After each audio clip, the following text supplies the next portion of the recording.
pero no sabemos lo que somos capaces hasta que tenemos que hacerle frente. Hasta que finalmente nos fajamos y le hacemos frente.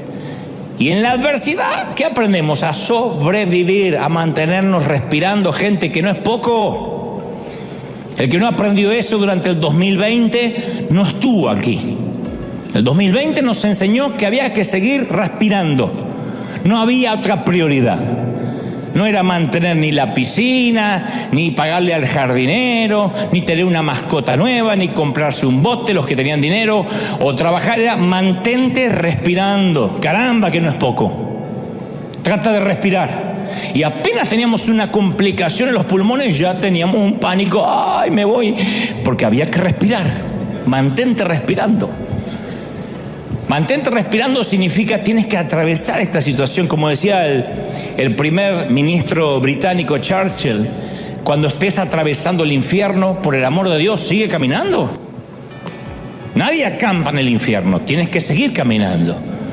Dios podría haberle permitido a Abraham que se quedara en Ur, a Moisés que se quedara a vivir plácidamente en la corte del faraón como si fuera el príncipe Carlos en Buckingham.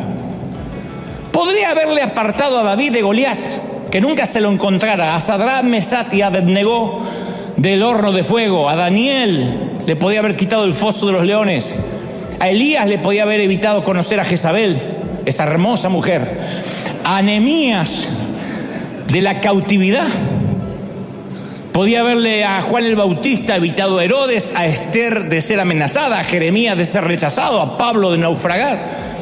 Pero Dios utilizó todo ese crisol de pruebas, ese tamiz, ese colador, para producir en ellos perseverancia, resiliencia, carácter.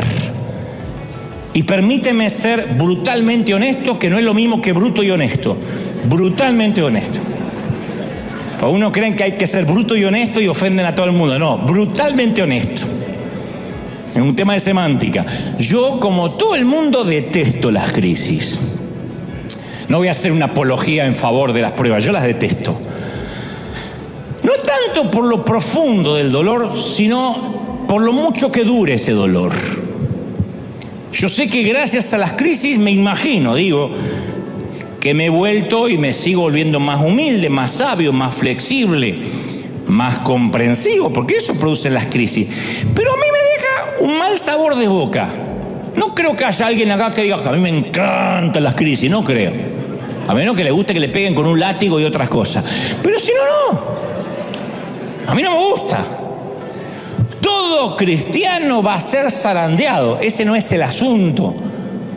Muchas de las dificultades que nos enfrentamos son permitidas por Dios de manera deliberada, como un test, como un examen en el colegio. De manera deliberada. Nadie va al colegio y dice, uy, tropecé y me caí con un examen. No, es deliberado. El asunto no es si vamos a ser zarandeados, el asunto es cómo vamos a salir de ese zarandeo. En un momento Jesús ora por sus discípulos en Juan 17:15 y dice, no te pido que los quites del mundo, sino que los protejas del maligno. No pide que seamos sacados del mundo, Jesús, que nos ponga en una burbuja, en un invernadero, que nos meta en Neptuno, en Plutón, o que vivamos en una suerte de membrana plástica evangélica. Lo que pide es que Dios nos proteja en medio de las crisis que sí o sí vamos a vivir. Esto no lo pega nadie en la nevera ni en sus automóviles, pero en el mundo tendréis aflicción. Después dice, confiad, yo vencí al mundo, pero es una promesa, van a tener aflicción. Seremos zarandeados. Tenemos que saber qué va a suceder. Lo único que no sabemos cuándo va a suceder. La buena noticia es que somos zarandeados con un propósito. Por algo nos pasa. ¿Por qué? Porque Dios quiere producir en nosotros carácter. En Lucas 22:31 hay una pista.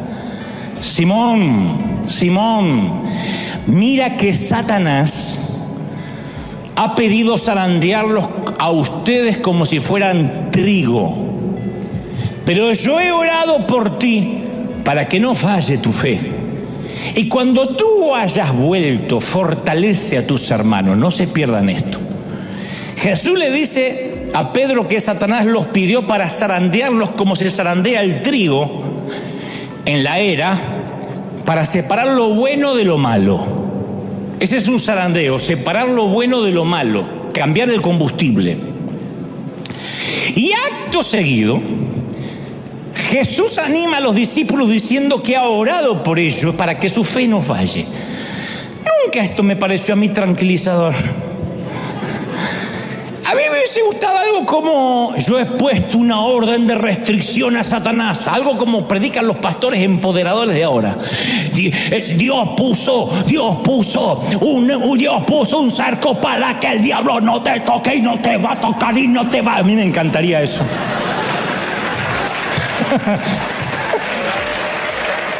A mí me encanta. Pero no es lo que dice. Jesús no va a poner una orden de restricción, no va a evitar el zarandeo. Y luego añade: cuando hayas vuelto, fortalece a tus hermanos.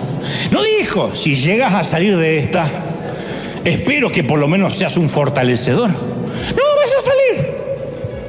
O sea, deja claro que el zarandeo del enemigo está plenamente controlado y monitoreado por Dios.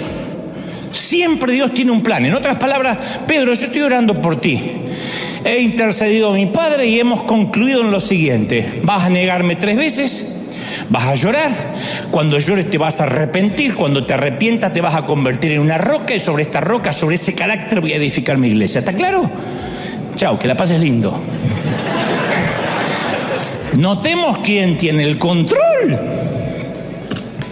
En Job 38:11 Dios dice que Él limita hasta las olas del mar. No es que, y el tsunami lo trajo el diablo porque quiso. Dice la Biblia, hasta aquí llegarás y no pasarás adelante, y hasta allí llegará el orgullo de tus olas. Dios le habla al océano. Esto significa que si Él controla hasta el océano, es que aunque Satanás tenga un plan, tiene que pedir permiso. Jesús mismo lo explicó en Mateo 28:18. Dios me ha dado toda autoridad en el cielo, ¿y dónde más? Y en la tierra. Y esto lo prueba.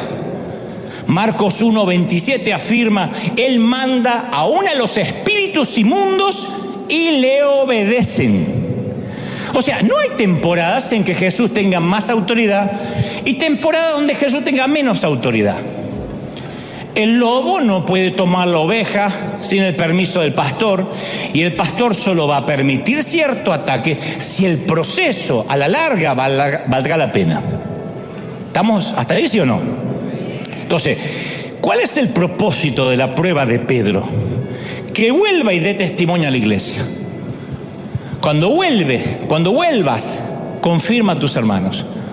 Jesús permite que Pedro sufra la prueba para que anime a sus hermanos.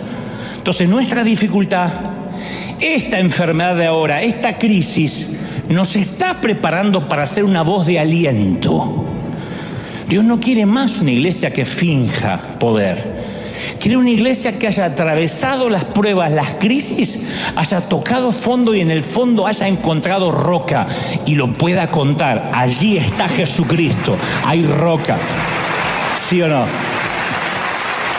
Entonces, todo lo que necesitamos recordar, como dice 1 Corintios 10:13, es: vosotros no habéis pasado por ninguna prueba que no sea humanamente soportable. Y podéis confiar en Dios, que no dejará sufrir pruebas más duras de las que vas a soportar, de las que podéis soportar. Por el contrario, dice el apóstol, la prueba hará que seas más fuerte, y Dios proveerá la salida para que puedas soportar. Habrá un éxito, una salida al final. Entonces, la mayoría de los entendidos teólogos leen en Isaías 14:13 la descripción de la caída de Lucifer. Dicen que eso habla de Lucifer, yo lo creo. Dice: voy a subir hasta el cielo, en palabras de Lucifer. Voy a poner mi trono sobre las estrellas de Dios. Voy a sentarme allá lejos en el norte, en el monte donde los dioses se reúnen. Subiré más allá de las nubes más altas y seré como el Altísimo. No son palabras de Nabucodonosor, son palabras de Lucifer. Y debido a que trató de ser como Dios, cayó delante de Dios a través de la historia. Y él se ha pasado la vida tratando de convencer al hombre que haga lo mismo, que caiga. Esa fue la estrategia que usó para decirle a Eva: come de este fruto y seréis como Dios. No cambió. Es tan egocéntrico ahora como lo era entonces. Es tan necio ahora como lo era entonces. Es tan limitado ahora como lo fue entonces. No lo olvide, todos los ángeles son inferiores a Dios, todos. Dios es omnipresente, está en todas partes a la vez. Los ángeles no pueden estar en todas partes a la vez. No pueden reproducirse, son asexuados. De manera que los ángeles que cayeron nunca se reprodujeron y la humanidad siempre fue creciendo. Son demasiado pocos demonios para tanta gente. Por eso es muy petulante decir: anoche el diablo me atacó. ¿Qué se va a atacar el diablo si no sabe ni sabe dónde vive por ahí? No, son las obras de la carne, son tus consecuencias. Pero el diablo no puede estar en todas partes. Dios es omnipotente. Los ángeles tienen el poder que Dios permite que tengan. Dios es omnisciente, todo lo sabe. Los ángeles saben solo lo que Él quiere que les sea revelado. ¿Sí? Y Satanás es un ángel caído. Eso incluye a Satanás, es inferior a Dios. Y aunque los religiosos se rasguen las vestiduras, Satanás sigue estando al servicio de Dios. El diablo es tan siervo en su rebelión como lo era en los días de su obediencia. Por eso mismo Martín Lutero es el que puso este título. Martín Lutero llamó el diablo de Dios. Claro que el timador preferiría engañarnos y hacernos pensar que él es una fuerza independiente, con un poder ilimitado, pero él solo tiene el poder que Dios le permite tener. Él preferiría que nunca escuchara las palabras de Juan 4:4, vosotros sois de Dios, porque Él está en vosotros y Él es más poderoso que el que está en el mundo. Él, el que está dentro tuyo, es más poderoso. Alguien tiene que decir amén. Más poderoso. Entonces Dios quiere, ¿está claro cuál es la cadena de mando? Dios está al control. Al diablo lo tiene con las riendas cortas. No sé si notaste las palabras de Jesús: Satanás os ha pedido para zarandearlos. El diablo no exige, no resuelve, no decide. Él pide, suplica, solicita. Así como pidió permiso para tentar a Job, pide permiso para tentar a Simón Pedro. Satanás no hace nada que Dios no sepa. Y Dios usa a Satanás para llevar adelante la causa de su reino. ¿Cómo usa Dios a Satanás para hacer la obra del cielo? Lo usa para entrenarnos. Se vale de él para zarandearnos. Porque todos tenemos la misma enfermedad del diablo. Hasta el más dócil de nosotros, en un momento tiene un concepto más alto de sí mismo del que deba tener. En un momento a todos, no solo los argentinos, se le vuelan los pájaros. Yo he visto mexicanos agrandados y salvadoreños agrandados como zapatillas de monja. Yo los he visto.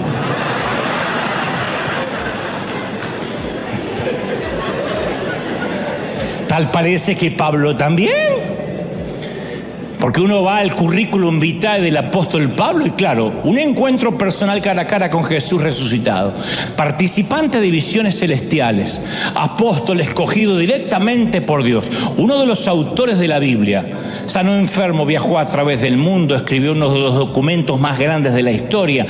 Pocos pueden igualar los logros de este prócer llamado Pablo. Y capaz que Pablo empezó a picarle el bichito y se empezó a autofelicitar. Y Dios, que ama a Pablo y odia el orgullo, lo protege a Pablo del pecado. Y obviamente, ¿a quién usa? A Satanás. Segunda de Corintios 12:7, por eso, para que yo no me creyera más de lo que soy, dice el apóstol, por tantas revelaciones maravillosas que tuve por haber ganado el campeonato del fin del mundo en Qatar.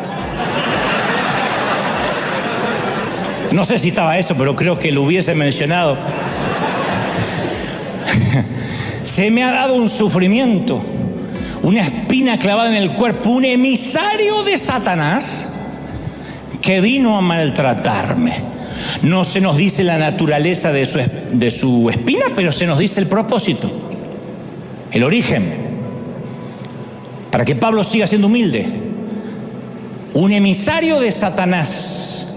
El emisario pudo haber sido un dolor, una debilidad, una persona que le causaba aflicción, pero sí sabemos que ese emisario lo controlaba Dios. 3 veces le pedía al Señor. No dijo, me puse a reprender al diablo. 3 veces le pedí al Señor que me quitara el aguijón. Y el Señor me dijo, que te baste mi gracia, mi poder se perfecciona en tu debilidad. No te lo voy a quitar. El emisario estaba mandado por Dios. No te lo voy a quitar. Dios podía quitarlo, pero le dijo al emisario, te quedas ahí. Está descrito como un león rugiente que acecha para devorar a la gente. Y Pedro dice, resístanlo, en 1 de Pedro 5:9, resístanlo firmes en la fe, sabiendo que los mismos sufrimientos están siendo experimentados por sus hermanos en el mundo. Resiste. ¿Saben qué es resistir? Ignóralo, resiste, párate en la fe y dile, no tienes ninguna autoridad, tienes una correa así, una correa chiquitita. Las fauces del león están sufriendo. ¿Cuántos lo creen? Díganme amén. El diablo es un asesino por naturaleza, pero no puede decidir. Él cree que decide, no decide. El don de la vida y la muerte es algo que solo maneja Dios. Deuteronomio 32:39, mirad que yo soy Él, fuera de mí no hay Dios, yo mato y doy vida, dice el Señor, yo hiero y yo sano, y no hay quien libre de mi mano. Ese es nuestro Dios. Santiago 4:13. Vosotros que decís, mañana iremos a tal lado o a tal lugar y pasaremos un año y comerciaremos y comerciaríamos, o como se diga, comercializaremos, muy bien, y obtendremos ganancias. No sabéis lo que traerá mañana. ¿Qué es tu vida? ¿Eres niebla que aparece por poco tiempo y desaparece? En lugar de eso dices, tienes que decir, si Dios quiere, viviremos aquello. Si Dios quiere, haré tal cosa. Nunca dijo, si Satanás quiere. Si Dios no quiere, yo no lo voy a hacer. Si esta noche llego a casa, es porque Dios me llevó a casa. Si tengo un ataque al corazón camino a casa, es porque también Dios me llevó a casa, al otro domicilio. Me llevó a casa. Satanás no tiene la última palabra. ¿Estamos de acuerdo, sí o no? Y tengo más evidencia antes de terminar para demostrar que es un simple siervo de Dios. Segunda de Corintios 4:4 dice, el Dios de este siglo cegó el entendimiento de los incrédulos. Hay un Dios de este siglo, Satanás, que cegó el entendimiento de los ateos. Claro, Él es un gran cegador. De hecho, algunos de ustedes, si no es aquí, allí en casa, están ahora ciegos, lo que significa que me están escuchando y este mensaje no los conmueve y capaz que solo están mirándolo para refutar o para criticar el mensaje. Y es porque están ciegos, no tienen papilas gustativas espirituales. Pueden que el mensaje los enoje, pero no les despierta adoración, ni pasión, ni celo, ni amor, ni resolución por obedecer. Porque Satanás es un gran cegador. La pregunta ¿es poderoso en su cegamiento? ¿Tiene la última palabra? ¿O Dios es el que hace irrumpir la luz en la vida cuando quiere? Pablo dice en 2 de Corintios 4:6, de las tinieblas resplandecerá la luz. y resplandeció en nuestros corazones para la iluminación del conocimiento de la gloria. Cuando Dios se propone encender luces en tu corazón, no hay demonio que lo pueda detener. Dios enciende y dice: a mirar, a verme con ojos nuevos. ¡Oh! Dios domina la voluntad de sus ángeles, y eso incluye al diablo. Manda a los espíritus malignos y obedecen. Por lo tanto, si desobedecen es porque Dios quiere que desobedezcan. Les permite desobedecer. Si Dios permitió la caída de Satanás es porque, no porque estaba indefenso, es porque tenía un propósito para esa caída. Y tal vez hoy estemos en una temporada de zarandeo, como empieza el mensaje. Y esta temporada es de tanta importancia como la temporada de cosecha. Muy importante. Porque el proceso de zarandeo nos refina, nos entrena. Nuestra oración durante esta temporada de zarandeo tiene que ser, no pedir: Señor, no quiero ser más zarandeado, sino: Señor, ayúdame a atravesar bien el proceso. ¿Están conmigo, sí o no? Que mi fe sea ratificada. El entrenamiento de David se produjo en cuevas del desierto, no en los pasillos de mármol del palacio. El entrenamiento de José fue en las prisiones de Egipto. Moisés aprendió y se volvió humilde mientras trabajaba como pastor en las arenas del Sinaí. A Jacob se le asignó el profesor Labán como instructor por 14 años. Y cada uno de estos líderes, cuando se enfrentó a un reto difícil, tuvo la oportunidad de vengarse, de negarse, de echarse atrás o escapar. No hicieron nada de eso. David se convirtió en uno de los mayores reyes que tuvo Israel. José se convirtió en el segundo hombre de autoridad de Egipto. Moisés sacó a 2 millones de personas o 3 millones de personas de la esclavitud. Jacob se convirtió en el padre de las 12 tribus y ayudó a poner los cimientos para la gloriosa venida del Mesías. ¿Dónde? En el zarandeo, en el cambio de combustible. Obviamente a todos nos gusta una vida normal, sin alteraciones. Pero a todos, sin excepción, en algún momento nos llega una temporada de crisis. Quien diga: a mí nunca me llegó una temporada de crisis, o está mintiendo o vive dormido, porque la crisis llega. Tal vez un colapso económico, un ser amado que parte a la eternidad antes de tiempo. Cuando digo antes de tiempo es que no se va de viejito, sino que un accidente, un infortunio, una tragedia nos lo quita. Nos descubren en un análisis de rutina que tenemos un tumor maligno que hay que empezar a tratar.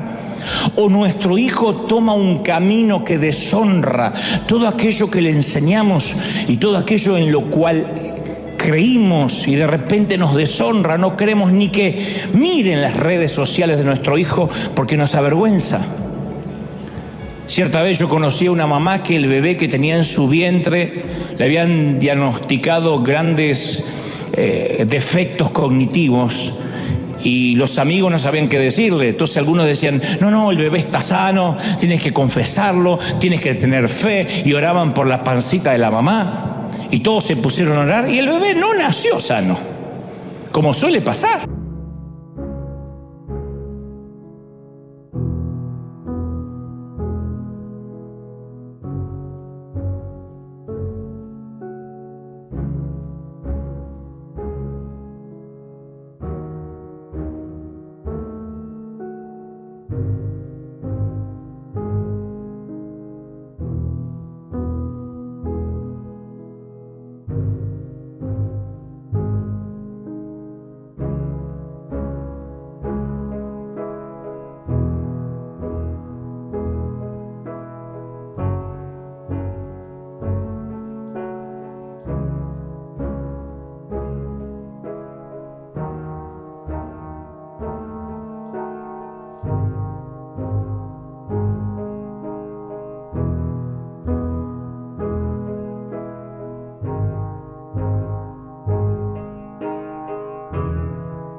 Entonces algunos decían, miren que los ateos, los inconversos, los están observando. No lloren, no se entristezcan, muestran que tienen gozo y victoria. Otro decía, Dios los debe amar mucho, los ama demasiado, por eso les dio un hijo retardado, porque los ama mucho. Ni siquiera te voy a decir lo que sintió esta pareja con ese comentario tan ridículo, ¿no? Lo que les provocó. Pero terminaron por ignorar los comentarios de todo el mundo y decidieron unirse como pareja más que nunca, a crecer a través de su íntimo, de su dolor íntimo, de su dolor privado, de su propio dolor que nadie podía de afuera opinar. Hoy ellos afirman que no renunciarían a ese crecimiento maravilloso que tuvieron como pareja, como familia, por tener un hijo más saludable, no lo cambiarían. Y no lo dicen como resignados. Ellos dicen que esa experiencia los hizo mejores personas, sacó la mejor versión de sí mismos. Claro, a nadie le gusta ver a un hijo enfermo, o con una minusvalía, o limitado, pero cualquier crisis, sea lo que sea, nos lleva a un embudo, a una pregunta: ¿sobre qué puedo edificar mi vida de manera que las circunstancias no me roben la felicidad?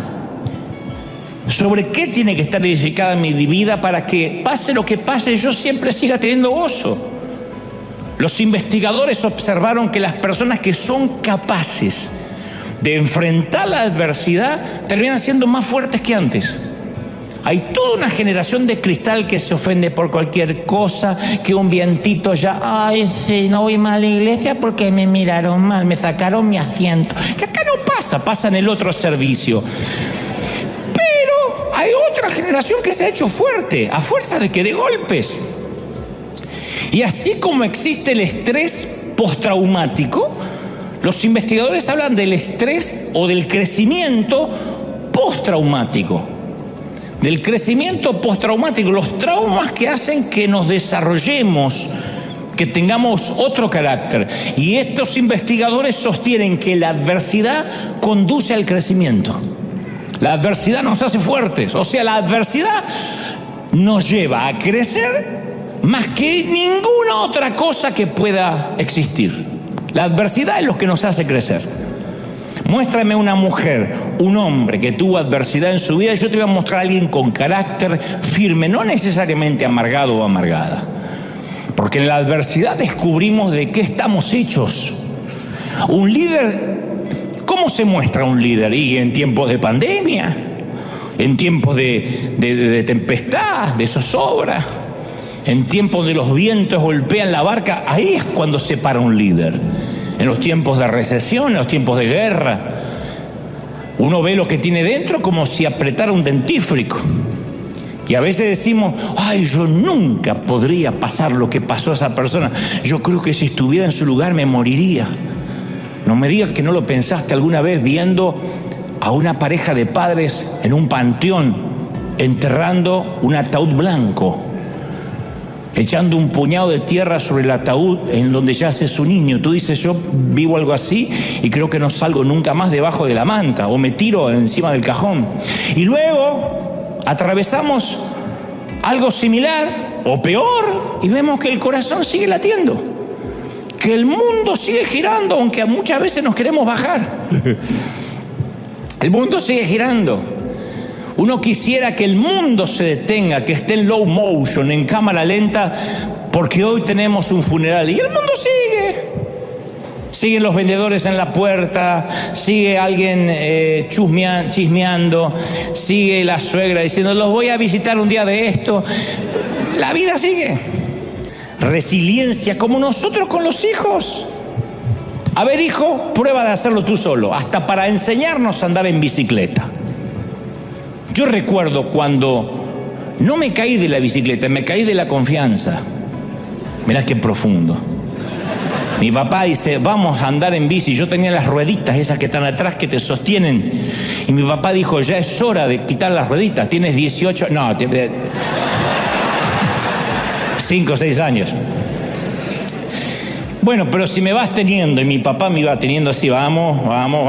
Nunca me sueltes, nunca me sueltes. Jamás, me dice mi papá. Me doy vuelta, mi viejo sea, con mi hermano hablando, y dice, ¡ey! Y me caí. No me caí de la bici, me caí de la confianza. Entonces, recuerdo que eso me enseñó a mantener el equilibrio, a que no podía pretender que papá fuera toda la vida sosteniéndome la bici detrás mío, y como eso, un montón de avatares de la vida que iban a venir, que tienen que ver con el carácter. Y los que hemos sido zarandeados, salimos del proceso más sabios, poquito más sabios, porque conocemos nuestras debilidades, nuestros puntos fuertes, nuestros puntos débiles.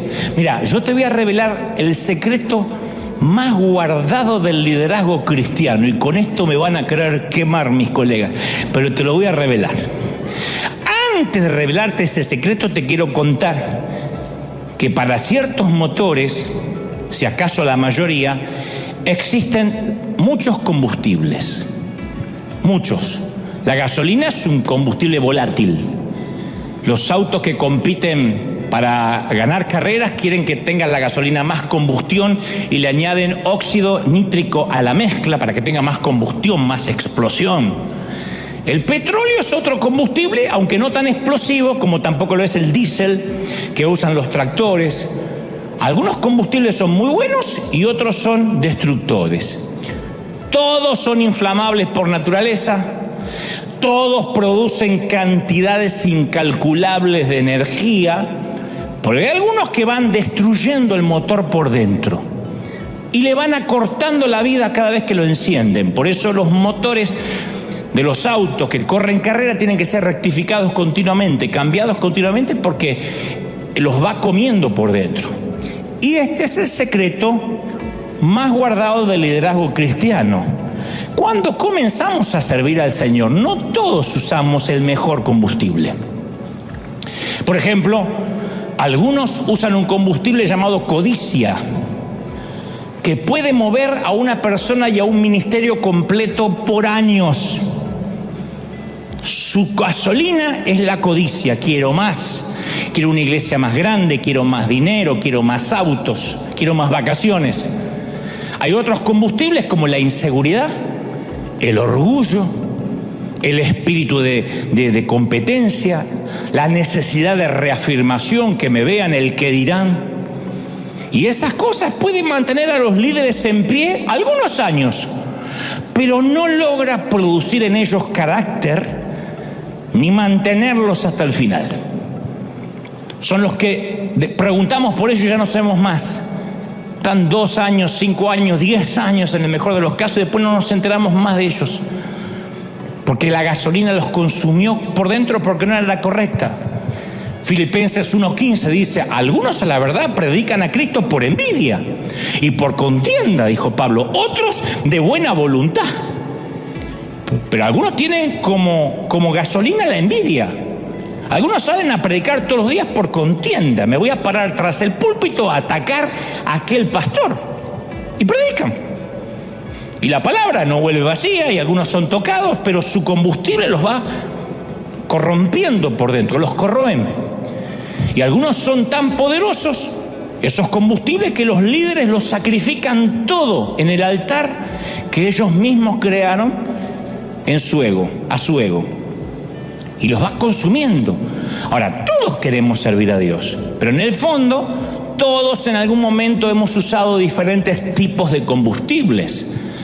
O sea, dentro del plan de Dios, el diablo es un simple servidor, nos guste o no, le guste o no. Digo nos guste o no porque hay algunos religiosos que no les gusta darle mucho poder al diablo. Ahora, convengamos que el diablo no quiere ser servidor de Dios. No se levanta a la mañana, se pone los cuernos y dice: qué gana de servir a Dios. No es así. No tiene la intención de servir a los propósitos de Dios. Nada le gustaría más que levantar su propio reino. Pero no puede. No puede tener total autonomía, no puede. Y cada vez que el pobre procura el progreso de su propia causa, termina promoviendo la causa de Dios. Ese siempre fue el patrón del diablo en toda su existencia. ¿Se acuerdan de Sara, la esposa de Abraham? Dios le prometió un hijo, ella no podía tener hijo, era estéril. no solo ella tenía un problema, también era el problema de la vieja y del viejo, porque había que haber doble milagro ahí, ustedes me entienden. Durante mucho. ¿Qué hizo Satanás? Usó la cuna vacía para agitar la tensión, la disensión, la duda. El enemigo quería que Sara no confiara en Dios. Y le salió el tiro por la culata. Porque la maternidad de la anciana de 90 años dejó un legado a las generaciones que dice que Dios siempre guarda lo mejor para el final. Que aun cuando estés viejecito, viejecita, Dios te puede sorprender. ¿Y Moisés? ¿Qué me decide Moisés? Satanás y sus hordas celebrando el día que el joven príncipe tuvo que huir de Egipto. Pensaba que había hecho descarrilar el plan de Dios cuando en realidad jugó a favor de Dios. Dios usó la derrota y el desierto para entrenar a Moisés. ¿Y Daniel? Satanás celebraba cuando se llevaban cautivos los jóvenes de Jerusalén. Dijo, ya está, aislé y puse en cautiverio a los jóvenes más piadosos. Nuevamente el efecto boomerang. Lo que Satanás pensó que era cautividad, Dios lo transformó en realeza. Y Pablo, Satanás esperaba que la prisión lo iba a silenciar. Y sí, la prisión silenció su púlpito, pero desató su pluma. Las cartas a los Gálatas, Efesios, Filipenses y Colosenses fueron escritas desde la cárcel, desde la celda. O sea que Satanás ayudó a que se escribiera el Nuevo Testamento. El ganso ayudó a que se escribiera gran parte del Nuevo Testamento. Pedro es otro ejemplo. Trató de desacreditar a Jesús, Satanás, haciendo que Pedro lo negara. Y el plan resultó al revés.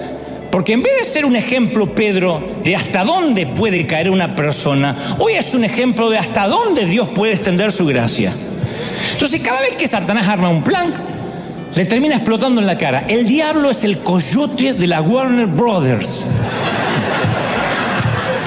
Cuando se lo imaginen, quiero que siempre a partir de ahora lo vean como el coyote. No lo vean con alas rojas, con cara de suegra. No, tiene la cara del coyote. Desgarbado, comprando marca Acme. ¿Te acuerdas los intentos fallidos del coyote de la Warner para atrapar al correcaminos? Y sus productos marca Acme. Porque deja en claro Dios quién es el que dirige la tierra. Satanás puede pavonearse todo lo que quiera, pero Dios es el que tiene la última palabra. Entonces, durante toda la vida, el enemigo hizo el papel del coyote. 2 veces. La Biblia solo 2 veces corre la cortina del espacio y el tiempo y se nos permite echar un vistazo a la apuesta más tonta de la historia. Satanás era un ángel, Lucifer, que no se contentó con estar cerca de Dios. Él quería estar por encima de Dios. No estaba satisfecho de adorarlo, quería su trono. Y según Ezequiel tenía una belleza sin comparación. Ezequiel 28:12 dice, tú eras modelo de perfección, lleno de sabiduría, de perfecta belleza.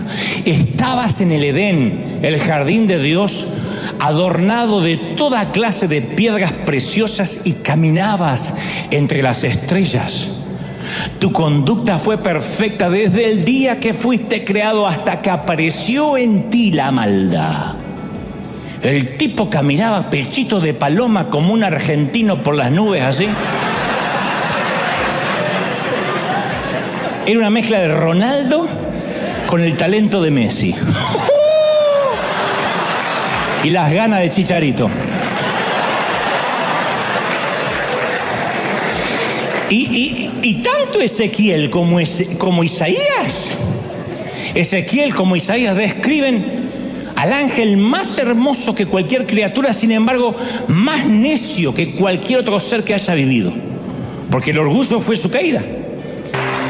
Pero tengo que decirte, Satanás ha pedido para zarandearte. Y yo voy a orar para que tu fe no falte, no te falle, para que te sostengas, para que te mantengas, para que resistas, no ahora, hasta que Cristo venga, para que tu carácter sea más fuerte, para que salgas zarandeado pero en victoria, para que no bajes los brazos, para que no creas que estás derrotado. Es parte de la historia, pero tienes que saber que estás controlado. Si hay un cerco que se abre, va a ser porque Dios lo permite, o porque tú en desobediencia abras ese cerco. La desobediencia, el pecado, te deja a expensas del enemigo. Él anda como el león rugiente buscando a qué devorar. Cuando tú te pones bajo la presencia de Dios, automáticamente la protección que vino sobre Job viene sobre ti. Y si te va a tocar es porque Dios lo permite, o tú lo permitas. ¿Cómo? En pecado, en rebelión, en obediencia. Y solito te vas y te entregas en manos de aquel que está buscando para matarte. No obstante, si dices, a pesar de mis errores, a pesar de mis yerros, a pesar de mis equívocos, yo todos los días corro la gracia, todos los días voy a la presencia del Señor y pido su protección. Tienes que saber que no importa, no hay diabetes, no hay pandemia, no hay virus, no hay cáncer, no hay metástasis que va a matarte si Dios no quiere que te mate. Si Dios te quiere llevar de algo, te va a llevar, con algo te va a llevar. Algo se va a valer para llevarnos. Pero eso no viene porque Dios se descuidó, porque estaba ocupado. Es propósito de Dios. Es maravilloso saber que uno está viviendo en el propósito de Dios. Es maravilloso. Nada va a pasar que Dios no lo disponga. El avión no se cae si Dios no quiere que se caiga. Si hay un propósito, eso te hace vivir la vida en paz, con felicidad, con gozo, perderle el miedo al enemigo. Es un ángel inferior, ni es omnipotente, ni es omnisciente, ni es omnipresente, y si hace algo, insisto, lo repetiré otra vez, es porque Dios le permite que lo haga. Y le dice, hasta aquí, cuidado, porque yo le voy a dar la salida para que pueda soportar, porque es mi hijo, lo estoy procesando. ¿Estás recibiendo esta palabra, sí o no? ¡Impresionante! ¡Aleluya! Levanta tus manos al cielo, vamos a orar. Padre, di conmigo, Señor Jesús, fuerte, entra en mi corazón, perdona mis pecados, anota mi nombre en el libro de la vida, comienzo otra vez. Y yo sé que por ahí a alguno aquí todavía le cuesta imaginar, o te cuesta imaginar que lo que estás viviendo podría resultar en algo bueno. Tú dices, no me digas, ¿de verdad? No inventes. Lo que yo estoy viviendo me estás diciendo que es el diablo con permiso de Dios. Me estás diciendo que estoy en un ambiente controlado para algo. Y capaz que te cuesta concebir que esa enfermedad, que esa deuda, que esa muerte puede ser un instrumento para algo digno. Y si te cuesta todavía, te doy el último ejemplo para terminar. Yo no voy a minimizar tu crisis, pero en comparación a la que te voy a contar, tu crisis es una fiesta. Un Salvador sin pecado fue cargado de pecado. El autor de la vida lo pusieron en la cueva de la muerte. La victoria de Satanás parecía segura y por fin el diablo iba ganando por diferencia de goles. No solamente había goleado, sino que había clavado el esférico en el ángulo, pasando por encima al mejor jugador del mundo que lo había dejado tendido en el suelo. A Satanás le había salido el tiro por la culata con todo, desde Sara hasta Pedro, pero ahora le había salido las cosas bien. Todo el mundo había visto su victoria y él ya estaba haciendo el bailecito de la victoria. Sin embargo, de repente se ilumina el sepulcro del tercer día, retumba la roca y Satanás supo que lo habían timado otra vez. Una vez más había sido la herramienta en las manos del hortelano. Aunque un día se rebeló, el pobre desgraciado nunca dejó de ser el diablo de Dios. ¿Te imaginas cómo pierde autoridad con sus ángeles? Porque dicen, jefe, cada vez que usted hace algo sale al revés. Se pasó todo el tiempo pensando que había derrotado el cielo y en realidad lo había ayudado. Dios quería probar su poder sobre el pecado y la muerte y fue exactamente lo que hizo. Y adivina quién lo ayudó. ¿Quién crees que instigó a Judas para que lo entregue? A los fariseos para que pidan la cruz y a los romanos para que lo ejecutaran. ¿Quién fue? ¿Quién crees que ayudó? El otro siervo, el viejo coyote, el legendario el coyote, trabajó para Dios en el gran plan de salvación. Y una vez más al coyote le explotó la dinamita en la cara. Solo que esta vez el cielo no es que logró algún gol en la mínima diferencia. Esta vez el diablo de Dios hizo un autogol, un gol en contra, y le dio al cielo nada menos que el campeonato para el resto de toda la historia. El otro siervo siempre está al servicio de alguien. Tiene que celebrar y aplaudir por eso. Alguien tiene que aplaudir más que eso. ¡Aleluya! Vamos, celebra, celebra, celebra al Rey. Si crees que esta palabra te tocó, dale un aplauso glorioso al Rey. Celebra, celebra, celebra al Rey de Reyes. ¡Aleluya! He aquí Dios nos dio toda autoridad. ¿Tú lo crees? ¿De verdad que lo crees? Mi esperanza, mi sueño, mientras Dios me daba este mensaje, era decirte, no que el diablo no existe, porque caramba que existe, pero es un ángel inferior y está controlado por Dios. Y cuando te pones bajo la cobertura de Dios, Satanás va a hacer lo que Dios le permita que haga. No tengas temor. La enfermedad va a avanzar hasta donde Dios diga. La muerte va a llegar si Dios quiere llevarte a casa. Si no, no. ¿Estamos de acuerdo, sí o no? No hay nada más poderoso que tu Dios. No hay nada más poderoso que el Señor de señores. Alguien tiene que creerlo, ¿sí o no? ¡Aleluya! Amén. Ahora mantén las manos en alto. Quiero orar por todos. ¿Cómo te ama el Señor? ¿Cómo te ama príncipe el Señor? ¿Cómo te ama princesa? ¿Cómo no te va a amar si en sus manos te tiene esculpido? ¿Cómo te ama el Señor? Padre, he transmitido lo que creo me has dicho que diga a este tu pueblo, a este tu ejército, a estos tus obreros de primera línea. Y ahora, Señor, sella con tu espíritu esta palabra. Todos orando, todos clamando al Señor. Diga, Señor, yo quiero que esta palabra se selle en mi corazón. Te vas a ir de aquí viendo a un Dios poderoso y a un débil coyote pidiendo permiso. Y eso abrirá los ojos. Y eso te traerá una nueva dimensión de fe, una nueva dimensión de espíritu, una nueva dimensión de espiritualidad. Padre, ahora sopla del norte, del sur, del este y del oeste tu gloria como nunca antes. Yo proclamo, yo declaro que los mejores días están por venir, que tu bendición es mayor, que tu gloria es mayor, que hay gloria aquí en casa. Estoy orando por los que miran ahora, de otras partes del mundo, de Asia, de África, de Europa, de Oceanía. Ahí está el Señor, ahí está sosteniéndote. No te entregues, mami, no te entregues, papá. Hijo, no baje los brazos, dice el Señor. Yo estoy contigo. No te entregues, vamos, levanta la mano y comienza a clamar. Somos miles aquí y yo estoy queriendo que nos unamos juntos, unánimes, clamando, pidiendo, Señor, gloria de eterna venga sobre nosotros, unción eterna venga sobre nosotros, corriente del Espíritu sopla, corriente del Espíritu derrama tu gloria, tu presencia. Yo sé que vienen tiempos nuevos, tiempos de gloria, cosas que ojo no vio, ni oído yo, ni han subido a tu corazón. Yo lo creo, yo lo declaro, yo proclamo tu bendición. Vamos, levanta las manos al cielo una vez más y dile, Señor, recibo esta palabra. Uy, te hace libre esta palabra. Te quita la cautividad de la mente. El Señor te hace libre. Recibe, recibe, recibe.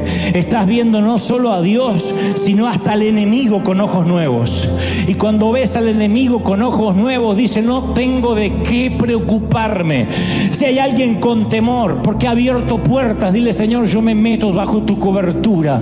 Tu sangre me cubre ahora. Tu gracia me alcanza. Tu sangre me cubre. Y me cubre en el hospital, y en el panteón, y en casa, y en el campo, y en la ciudad, y en mi salida y en mi entrada. Viva donde vivas, te sana el Señor, te toca el Señor, te bendice el Señor. Padre, he transmitido a tu ejército lo que me has dicho que diga, y soy libre de esta palabra. Quede sellada, atada a su cuello, escrita en las tablas de sus corazones.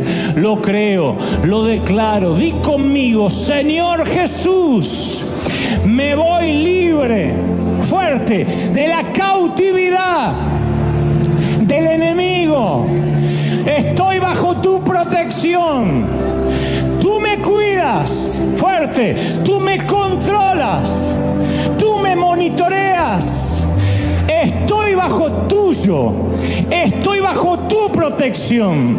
Amén, amén y amén. Gloria al Señor. ¡Hay gloria, mis queridos! Dale ese aplauso al Señor, al Rey de Reyes. ¡Hay gloria, gloria, gloria! ¿Cuántos se van bendecidos? Celebra, celebra, celebra al Rey. ¡Aleluya!